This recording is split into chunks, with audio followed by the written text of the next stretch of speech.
Pessoal, eu estou na Vale TV, eu apresento o programa Filosofando com Samir Abdo. Se quiserem maiores informações, venham para o meu Instagram, @samabdofilosofia, e eu estarei à disposição de vocês para qualquer tipo de dúvida e fiquem muito bem à vontade comigo, ok? Muito obrigado.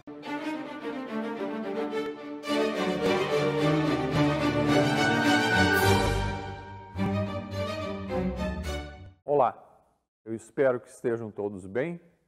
Saúdo a todos com o símbolo da filosofia e vamos para o nosso programa número 9, onde nós estamos debulhando 2 livros que eu escrevi, da minha autoria, sobre Pitágoras, aproximadamente 18 anos atrás, 20 anos atrás, e nós falamos sobre Pitágoras, também neste programa e nos próximos 2 programas, e nós estamos, então, revisando as 71 leis que eram colocadas dentro da escola pitagórica.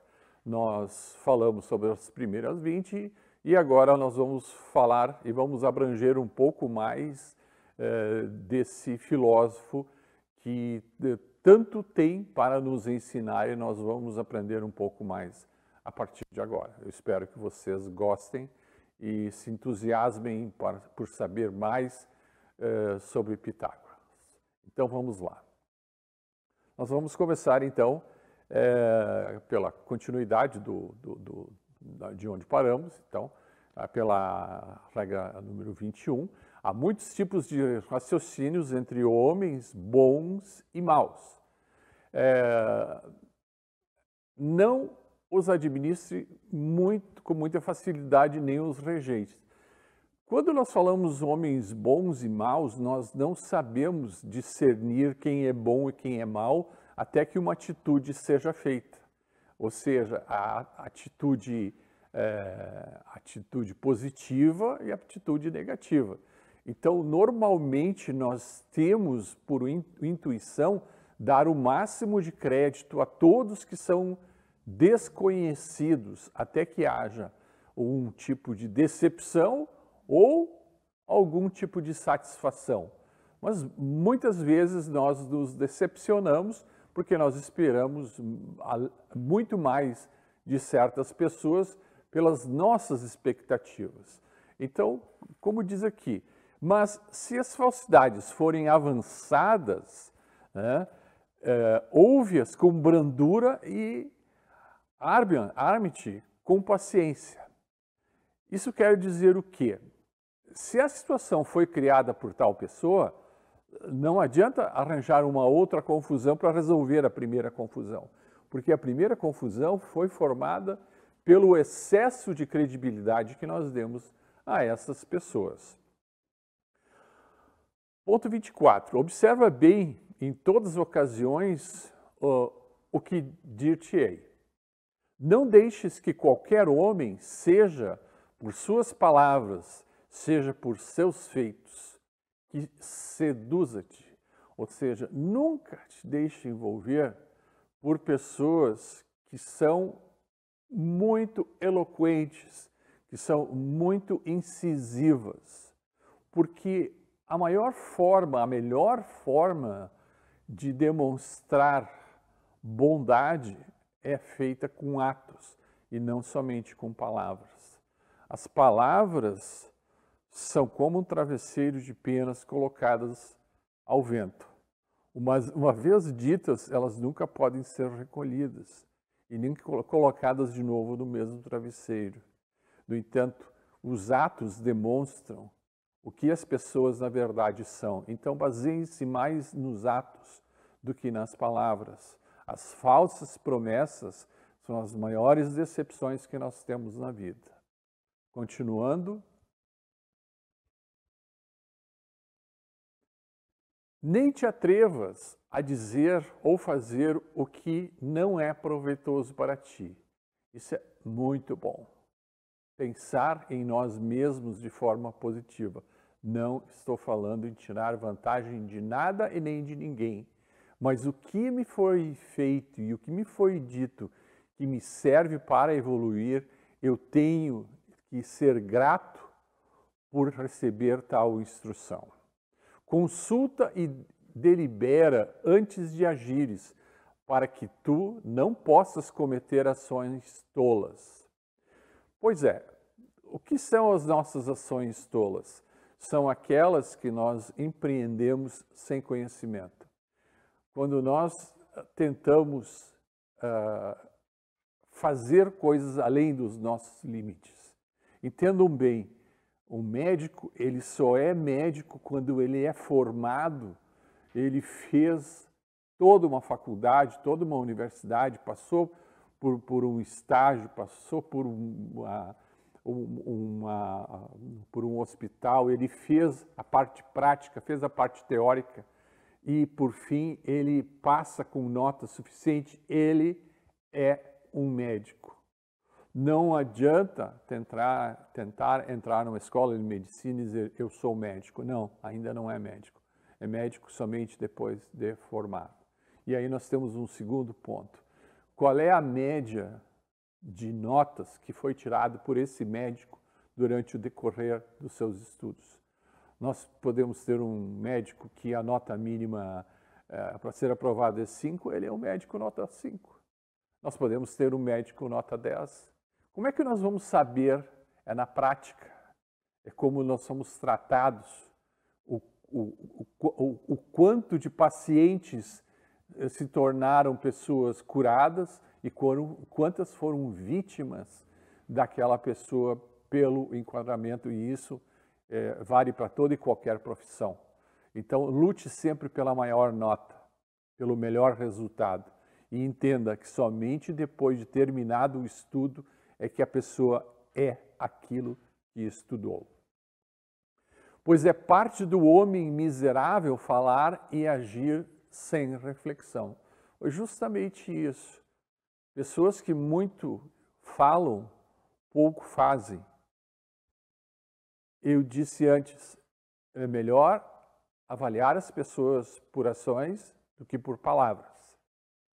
As pessoas que falam demais não têm tempo e não têm espaço na vida para fazer nada, a não ser falar. Cuidem-se, tenham uma certa precaução, exijam um pouco mais de ação. Mas faze aquilo que não te afligirá depois, nem te obrigue ao arrependimento. O que é isso? Em outras palavras, faze as coisas boas. Aí nós temos uma opção, e mais adiante nós vamos falar para o próprio Pitágoras, ele nos dá a reflexão sobre isso. Novamente, nós estamos falando de vícios e virtudes. Os vícios são tudo aquilo que nós gostamos demais e não nos faz bem. As virtudes são tudo aquilo que nos faz bem e nos exige um grande potencial de dedicação e estudo. Então, o vício é aquilo que nos destrói e a virtude é aquilo que nos edifica. Nunca faça nada que não entendes. Voltamos novamente ali para o 26, 27, 28. É justamente falar o que não sabe. Falar o que não sabe mais prejudica do que ajuda. Vamos adiante. Mas aprende tudo o que deves saber e com isso conduzirás uma vida muito agradável. Claro, ser um aluno nota 10, ser dedicado, ser uma pessoa decente, uma pessoa honesta, pessoa íntegra, ter palavra, cumprir com suas obrigações, agir diante da sociedade de forma correta, ser um exemplo para a família, ser um exemplo para a sociedade, são as coisas que nos edificam. Elas talvez não te enriqueçam, mas ela com certeza vai trazer felicidade, porque o homem sofre por duas coisas: remorso e consciência pesada. Esses dois matam. De maneira alguma, negligencia a saúde do teu corpo. Bom, nós fomos feitos, teoricamente, para viver até 120 anos. Alguns não duram um terço disso. Alguns chegam à metade disso. Alguns chegam a viver um pouco mais, mas é difícil de chegar aos 120 anos. Por quê?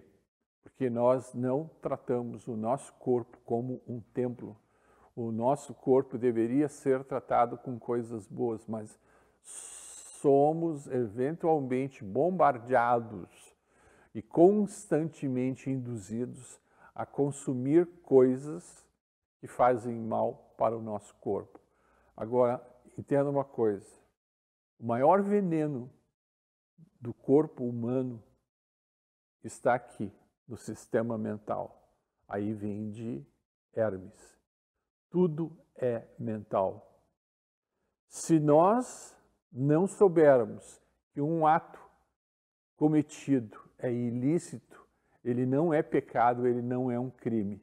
Mas no momento que nós tivermos a consciência de que dobrar à esquerda onde não pode é ilícito, é ilegal, o nosso subconsciente é ativado e nós temos uma meta-endorfina que nos transforma em pessoas culpadas e nós passamos a sofrer e viver menos por isso. Fazer a coisa errada nos faz mal, também na sobrevivência. Mas dá-lhe bebida e comida em devida medida, também o exercício de que ele precisa. Não existe limite para que uma pessoa se exercite ou tenha um padrão correto de vida. O que é um padrão correto de vida? É não simplesmente não beber nada, não comer nada. Apesar de Pitágoras ter algumas restrições muito grandes já na sua época, nós podemos contrabalançar coisas da nossa vida e ter, como nós falamos desde o princípio dos programas, a harmonização do físico com o mental.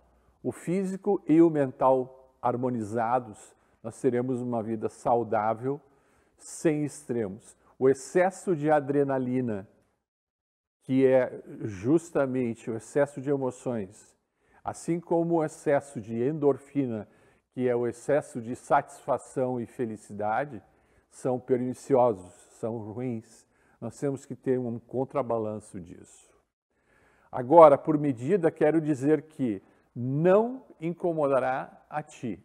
Acostuma-te a um modo de vida que seja puro e decente, sem luxo.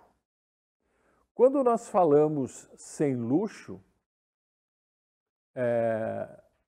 luxo é um padrão de vida que poucos têm.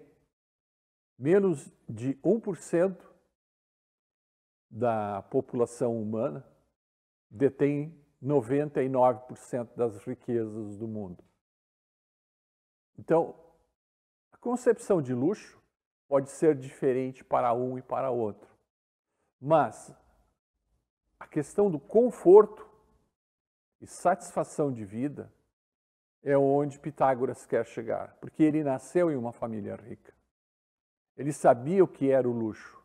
Ele abdicou do luxo. Assim como o Buda, considerado um príncipe, largou do seu luxo para viver uma vida de ensinamentos.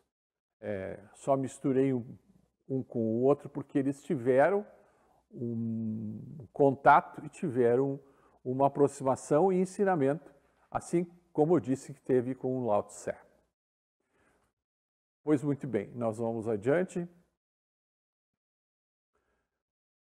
Quando Pitágoras criou a sua escola pitagórica, ele criou um símbolo. Esse símbolo nós podemos chamar de pentagrama. Vejam que O símbolo de Pitágoras é uma ponta para cima e duas pontas para baixo. Uma ponta para cima e duas pontas para baixo significa que é a simbologia do ser humano com os braços espaldados.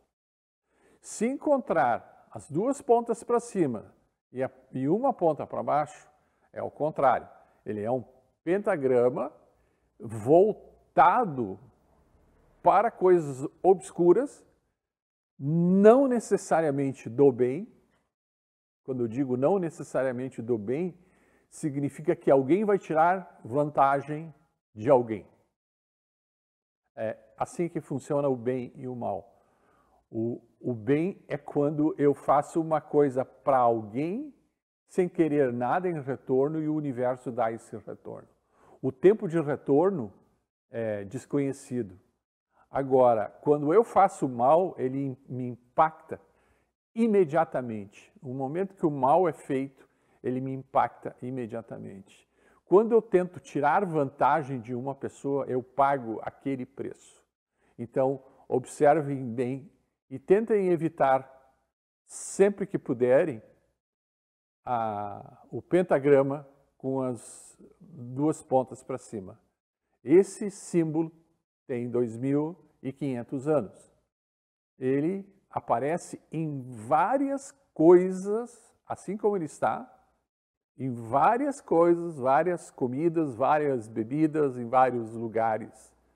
E ele chama atenção por ser algo do bem.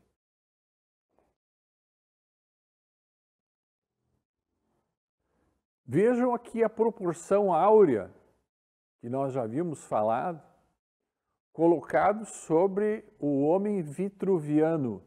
Essa não é a imagem verdadeira, eu vou trazer depois a imagem verdadeira, mas aqui vejam a proporção áurea que nós falamos sobre a diferença entre a medição entre a ponta dos dedos até o cotovelo, até o ombro, pela medida do corpo.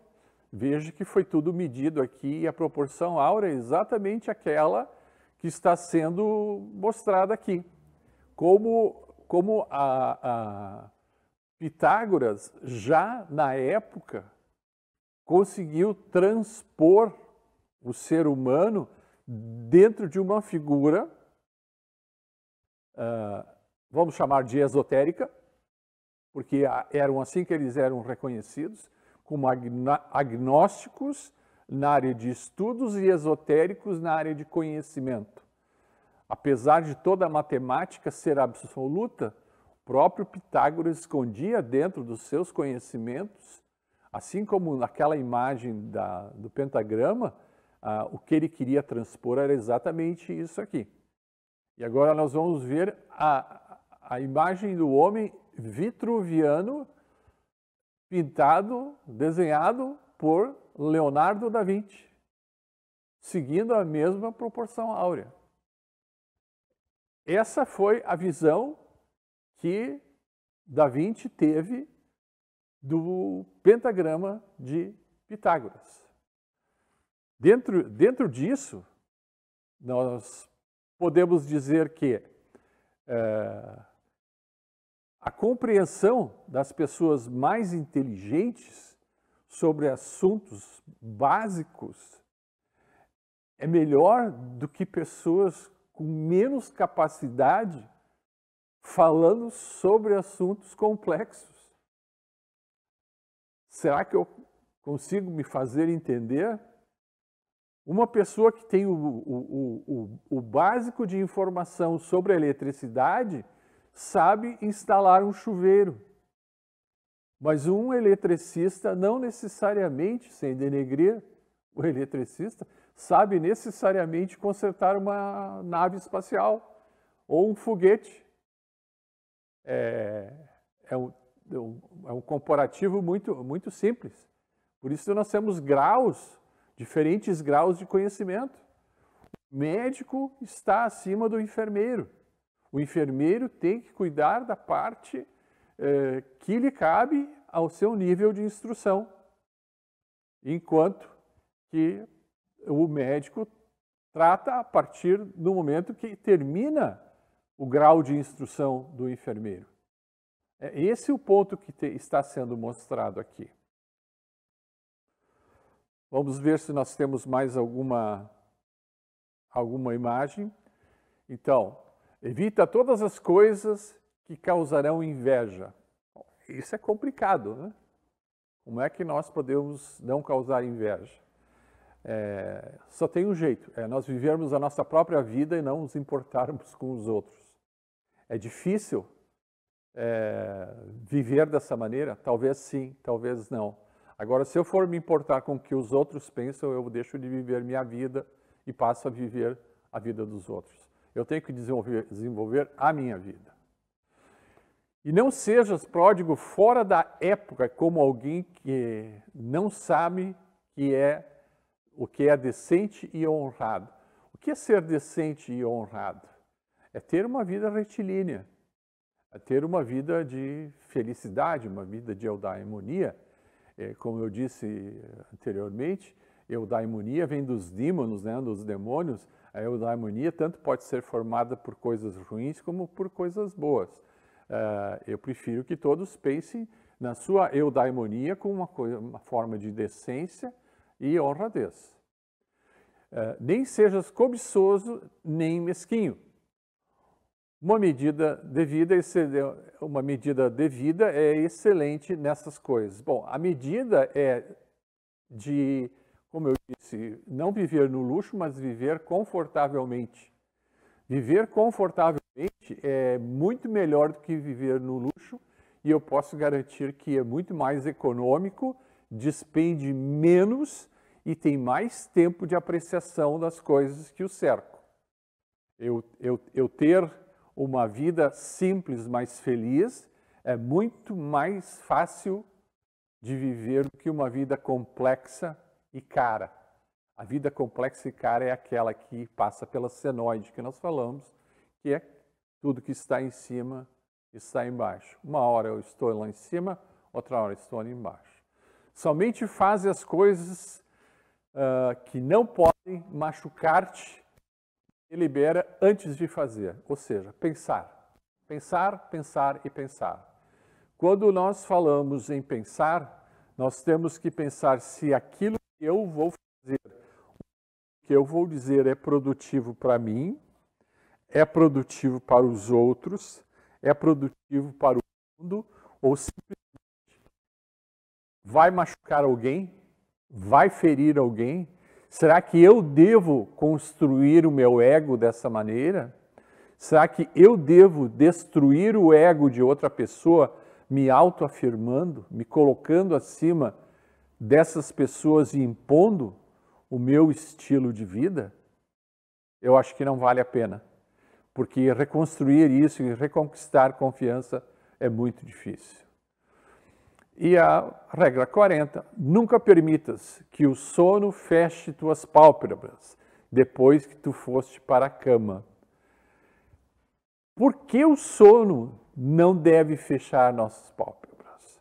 Nós temos uma continuidade aqui, até que tenhas examinado todas as tuas ações do dia a dia por tua razão. Ou seja, nós temos que pensar não pelo sono, que está nos tomando, mas se o nosso dia foi produtivo e se nós fizemos alguma coisa de boa ou não. Esse ou não, foi como eu falei antes, é o que nos pega no subconsciente e nos deixa com arrependimento e amargura, o que vai nos tirar o sono. É isso que Pitágoras não quer. O que eu fiz de errado, o que eu fiz na verdade, o que eu omiti, o que deveria ter feito. Isso são coisas que o nosso subconsciente vai, obviamente, nos deixar com um peso de consciência pesada. Se nesse exame descobrires que fizeste algo errado, reprova-te severamente por isso, ou seja, eu vou me reprovar. Imagina na cama pensando sobre as coisas ruins que eu fiz durante o dia. É óbvio que eu não vou dormir, é óbvio que eu vou ter insônia. E se fizeste algo de bem, regozija-te, ou seja, seja feliz, feche os olhos, durma, agora aguarde o novo dia chegar com maior prazer. Pois uma uma das coisas que também divulgou, já naquela época, nós estamos falando de 2.500 anos atrás, com relação às cordas musicais. Ele falou que as cordas musicais eram o que regia o universo. São os wormholes que talvez passem de uma dimensão para outra, ou pequenos fios em que as frequências, porque ele descobriu através de Hermes que tudo é frequência, tudo vibra. Então ele descobriu as 7 cordas musicais, né? Ele então fez com que os 7 graus de música fossem divididos em diferentes áreas, porque ele descobriu que o universo tinha som.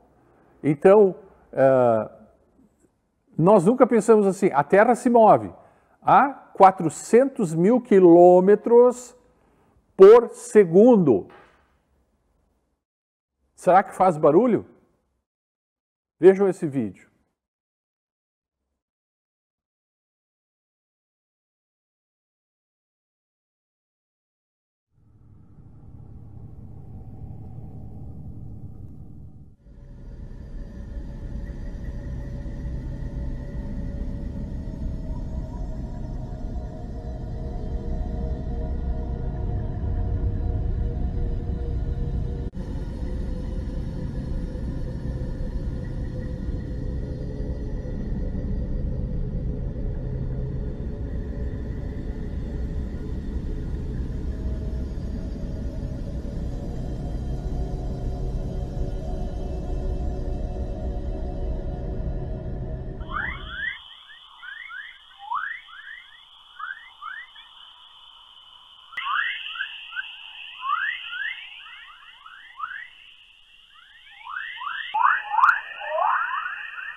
Perceberam? Quem é que gravou isso? A NASA gravou isso. A NASA gravou no espaço que a Terra faz um barulho tremendo. Só que nós não escutamos porque nós estamos dentro da ionosfera, dentro da estratosfera, dentro do espaço-esfera. Nós estamos sobre a esfera, então esse é o som que a Terra faz ao movimentar-se. Essa teoria de Pitágoras tem a ver agora com a teoria das ondas musicais, dos wormholes e das frequências. Agora assistam esse vídeo sobre do que se trata, o que Pitágoras queria dizer há 2.500 anos atrás, que nós vamos descobrir agora. É uma tentativa de unificar as duas principais teorias da física moderna: a relatividade geral, que descreve a gravidade de objetos em grande escala, como planetas e galáxias; a relatividade geral, que descreve a gravidade e o comportamento de objetos em grande escala, como planetas e galáxias; e a mecânica quântica, que explica as forças e comportamentos em escalas atômicas e subatômicas. Essa teoria sugere que, em vez de partículas pontuais, os componentes fundamentais do universo são cordas vibrantes muito pequenas, cujas vibrações determinam as propriedades das partículas, sugerindo a existência de um multiverso composto por inúmeros universos, cada um com suas próprias leis físicas. Por exemplo, pense em diferentes notas musicais produzidas por cordas de violão. Dependendo de como a corda vibra, você ouve notas diferentes. Da mesma forma, diferentes vibrações das cordas, na teoria das cordas, correspondem a diferentes partículas. Perceberam que tudo vibra? que Hermes conseguiu transpor as informações para que Pitágoras pudesse nos dar aquela instrução de que nós podemos estar passando, inclusive, de dimensões para dimensões, que nós podemos estar dentro das frequências simplesmente nos redimensionando, e isso talvez comprovaria os princípios e as dúvidas que nós temos sobre de onde viemos, por que nós estamos aqui e para onde nós vamos. Eu espero que tenham gostado deste programa e eu espero ver a todos no próximo programa, que vai ser um pouquinho mais emocionante que esse e um complemento desse trabalho muito bem feito sobre Pitágoras. Saúdo a todos com o símbolo da filosofia e me despeço. Até o próximo programa. Muito obrigado.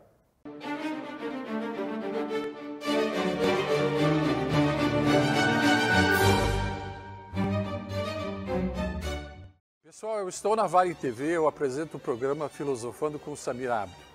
Se quiserem maiores informações, venham para o meu Instagram, @samabdofilosofia, e eu estarei à disposição de vocês para qualquer tipo de dúvida, e fiquem muito bem à vontade comigo, ok? Muito obrigado.